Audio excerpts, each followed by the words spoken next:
I used to be a mediocre English speaker for a long time, not making much progress. But at the end of the day, I found out how to make unbelievably high scores. And lucky you, because today I'm gonna share one of my most important experiences of this path with you. If you don't know this secret, you may get stuck in a vicious circle thinking that you're improving your scores while nothing's happening to you. So, ready to start? If yes, lend me your ears. Thanks to Shakespeare for inventing that. Whenever you test yourself, either in a mock or a real IELTS exam, you're going to get assessed according to a system, right? Imagine it's a car. Without getting on the vehicle, how can you reach your destination? Which means you have to first fully comprehend the system or the procedure behind the test. Second, the way it's gonna grade your performance. And third, exploit it for your own benefit. I know, the last one is likely to be blurred, and that's why most candidates can't reach the summit of the test. I've introduced it because the system behind the test may seem like limiting our progress, something not to be liked. I understand. But what if we take a wiser approach and think of it as a guide to our picking up English journey? As a matter of fact, by applying it to your own method, what's already lacked in it can be revealed. How? Watch the rest. Here's a description of your steps one by one. First, getting to know the system's criteria. In this step, we want to be well informed of all sections of the IELTS exam. There are 4 of them. A. How comfortable and easy to follow you speak. Fancy name, fluency and coherence. B. How much accurate and different vocab you can use. Fancy name, lexical resource. C. How many to the point and diverse enough grammatical structures you're using.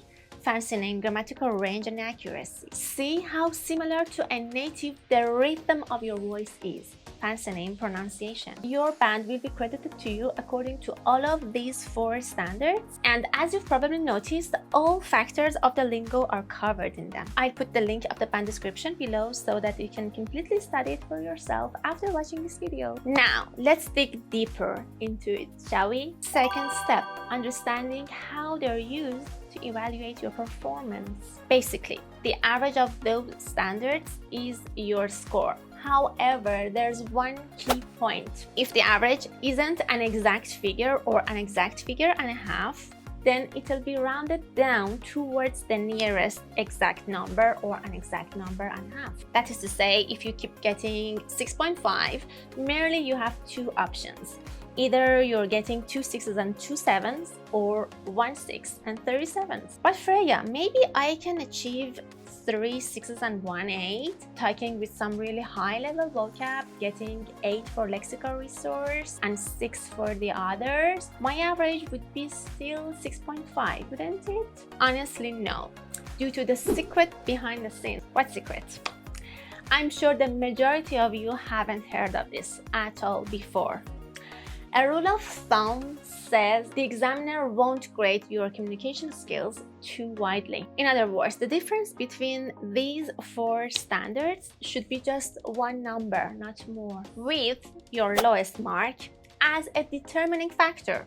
To put that into perspective, if just one of your 4 abilities deserves 6, then the mark for the others wouldn't be more than 7. Good to know, huh? You may feel like, wow, this is not fair. Why can't they be more generous? Indeed, it's not about fairness or generosity, and I'm gonna tell you exactly why. What matters here is how much a native performance can be symbolized by yours in a balanced way. Picture this: you're an examiner of speaking of your own mother tongue. The candidate speaks with some top-notch vocab, let's say lexical resource band 8, nevertheless struggling with some serious mispronunciation, such as making loads of ums. Here, let's say pronunciation band 6. Other 2 factors are good enough to get 7. So tell me, would you overlook this noticeable imbalance of not having decent pronunciation, letting them call themselves somehow skillful speakers of band 7? Probably not, right? This grading may seem rather mean when you are the candidate, but now I guess you can relate more to the examiner. At least I hope so, since that was the whole point of that picture. Now that your awareness of this background's shape, it brings us to the third step, the last but not least one. Third step, taking the most advantage of your today's grasp. How can we make the most use of steps 1 and 2? Remember I told you that this procedure is actually your guide? You may still be thinking, okay, but how? Well, it keeps saying, please, please, please work on your skills in parallel with each other. Your English should be well-rounded, involving various skills. In fact, it's saying, be careful. Your weaker skill may negatively affect your whole ability to speak.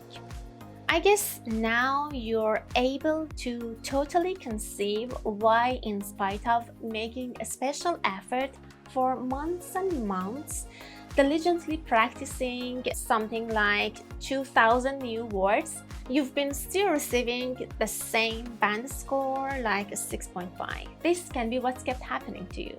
So, what's the solution? If I were to answer that, I'd say, first of all, thank you for asking, and second of all, in my humble opinion, you've got to hold a pragmatic view. Just like today's idea that we found about learning all aspects all together, you should be working on your weaknesses simultaneously while maintaining your strengths. Surely, you're aware which skills of yours are not up to par. So, rather than boosting one factor, sharpen up all of them at once. Given the previous example, you have to hone your pronunciation skill as well as your vocal skill. Therefore, in a certain period of time, both of them can be enhanced. But it'll take far more time, Freya. It's not going to take you that much time.